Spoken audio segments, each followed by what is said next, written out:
Suatu ketika, Nabi Idris penasaran dengan rasanya sakaratul maut. Ia pun meminta sahabatnya Israel untuk mencabut nyawanya. Namun ditolak karena Allah tidak menyuruh untuk mencabutnya. Karena desakan Nabi Idris, akhirnya Israel meminta izin kepada Allah untuk mencabut nyawanya dan Allah mengizinkan. Namun, Nabi Idris berpesan kepada Israel untuk dihidupkan kembali setelah mati. Israel pun mengiyakan atas izin Allah. Setelah meninggal dan dihidupkan kembali, Israel bertanya, "Wahai Nabi Allah, bagaimana rasanya mati tadi?" Nabi Idris menjawab, "Tak terlukiskan betapa sakitnya. Sekiranya kambing yang hidup itu dikuliti, lalu diberi asam, sakitnya 7 kali lebih hebat dari itu." Israel berkata, "Ketahuilah Nabi Allah, selama saya mencabut nyawa, hanya nyawa engkaulah yang saya cabut dengan cara yang paling lembut dan paling lunak." Nabi Idris pun kaget mendengar jawaban itu. Mati yang dirasakannya adalah yang paling lembut. Lalu bagaimana yang dicabut dengan yang paling keras? Suatu ketika, Nabi Idris penasaran dengan rasanya sakaratul maut. Ia pun meminta sahabatnya Israel untuk mencabut nyawanya. Namun ditolak karena Allah tidak menyuruh untuk mencabutnya. Karena desakan Nabi Idris, akhirnya Israel meminta izin kepada Allah untuk mencabut nyawanya dan Allah mengizinkan.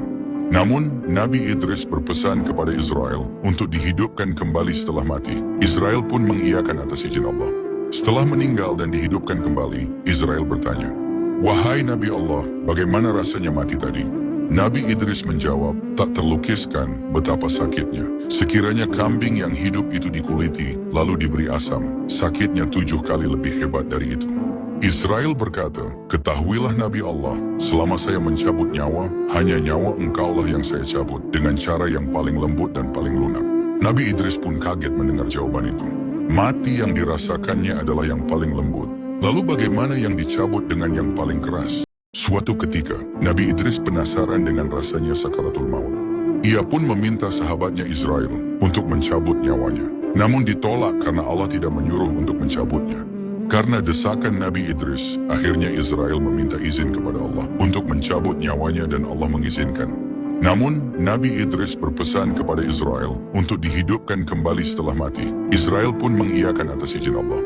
Setelah meninggal dan dihidupkan kembali, Israel bertanya, "Wahai Nabi Allah, bagaimana rasanya mati tadi?" Nabi Idris menjawab, "Tak terlukiskan betapa sakitnya. Sekiranya kambing yang hidup itu dikuliti, lalu diberi asam, sakitnya 7 kali lebih hebat dari itu."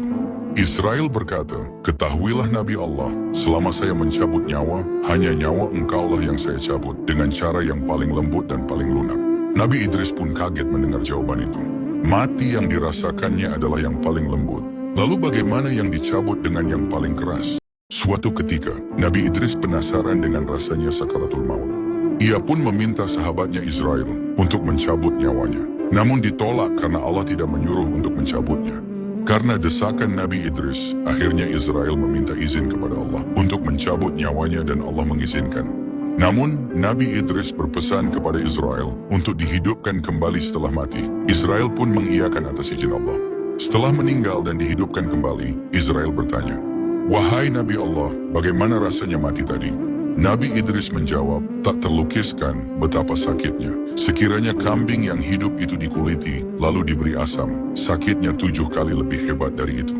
Israel berkata, "Ketahuilah Nabi Allah, selama saya mencabut nyawa, hanya nyawa engkaulah yang saya cabut dengan cara yang paling lembut dan paling lunak." Nabi Idris pun kaget mendengar jawaban itu. Mati yang dirasakannya adalah yang paling lembut. Lalu bagaimana yang dicabut dengan yang paling keras?